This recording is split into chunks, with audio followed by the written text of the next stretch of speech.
Hey everyone, my name is Wedge and welcome to the MTG Tournament Report. We're in the second week of Standard with Journey into Nyx and we're seeing some new tech and a deck or two that's gotten a new lease on life. For that reason, we're going to keep the focus on Standard for a little while. With that said, let's dive right in. First place went to Tyler Wynn playing Red White Burn, running some new cards since we last saw it. In a deck designed to knock your opponent's life down with every spell, Mana Confluence makes a good deal of sense. You can stay ahead even if you're paying 1 life to cast every spell.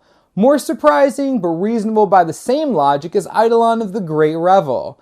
Sure, you're shocking yourself to play almost anything in your own deck. Consider, though, that you're also punishing opponents for playing some of the most useful and most ubiquitous spells in the format. The only decks that escape the Eidolon relatively unscathed are Monsters variants, and even those have mana dorks and removal spells under 3 mana. We get to see a new deck in second place, Jamie Arnold's Naya Aggro. The list reads like an all-star list of aggressive creatures in Standard. Soldier of the Pantheon, Voice of Resurgence, Boros Reckoner, Loxodon Smiter, they're all here. The curve tops out at Gorklan Rampager, which may as well be a spell considering its Blood Rush ability. What you may have also noticed about all those creatures, save for the Rampager, is that they're all white. This lets the deck run Brave the Elements in addition to Boros Charm to protect its troops. Jund Monsters took third place, with this particular build running Reaper of the Wilds, Vraska the Unseen, and Abrupt Decay. None of these are particularly new to the deck, but we haven't seen them here in a while. Beyond that, it was business as usual for Jund Monsters. In fourth, we had another red-white burn deck. Instead of Eidolon of the Great Revel, we got to see a different enchantment creature in Satyr Fire Dancer. Like its first place counterpart, the deck also ran 2 Mana Confluence. Again, it makes sense, since your own burn spells keep you ahead in the damage race. Fifth place went to Black-Green Devotion. Running green solely for Abrupt Decay and sideboard Golgari Charm, there wasn't much new to see here. It's the same Black Devotion shell we're used to. Esper Control took 6th place. Overall, not much has changed here either, though we did get to see Quicken and Deicide both in the main deck. There were also a couple interesting additions on sideboards such as Nightveil Spectre and Nyx Fleece Ram. It seems that the latter is going to be a regular sideboard fixture against aggro. 7th and 8th went to 2 more Black-Green Devotion decks, and the only thing here that hasn't been in another recent Black-Green deck is Vraska. 1 ran a Vraska main deck, the other sideboard, but each deck had 1. In 9th, we had another Esper Control deck. This one also ran a Deicide in the main deck along with Banishing Light. The Banishing Light takeover has been slow, mainly because so many decks that would want it already have Detention Sphere. Until the sphere rotates out though, Banishing Light does work in the mirror match. It can remove unfriendly Detention Spheres and take out opponents' walkers without backfiring on your own. This deck also had a Notion Thief for sideboard, which is something we don't see a lot of, so there's that.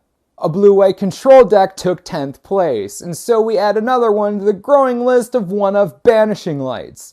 Other than that though, it's business as usual. We did have a Prognostic Sphinx on sideboard, which is on the unusual side, but that's about it. In 11th, we got to see Naya Hexproof make a comeback. The main new thing here is Basara Tower Archer. The deck also puts Mana Confluence to good use. The number of double color costs on the list is high enough to make the fast mana of any color invaluable. Not to mention 4 Gift of Orzhova and 4 Unflinching Courage guarantee enough life gain to keep life payments to Mana Confluence from getting out of control. 12th place went to an Naya Aggro deck that was, believe it or not, card for card identical to the second place list. By contrast, another blue-white control deck landed in 13th. Sadly, there wasn't much new and exciting in the main deck here either. That said, blue-white control running both Aetherling and Elspeth Sun's Champion has been unusual lately. 14th and 15th place were both junk midrange decks. Naturally, both looked very similar to last week's junk midrange. One of the decks swapped to Johnny's running Caller of the Pride over Mentor of Heroes. This deck took a slight more aggressive plan all around, also adding Bramaz, King of Oreskos. The other deck made some different tweaks and remained on the more traditional mid-range strategy. Sin Collector replaced Lifebane Zombie in the main deck, choosing to target control and mid-range decks over white and greenless specifically.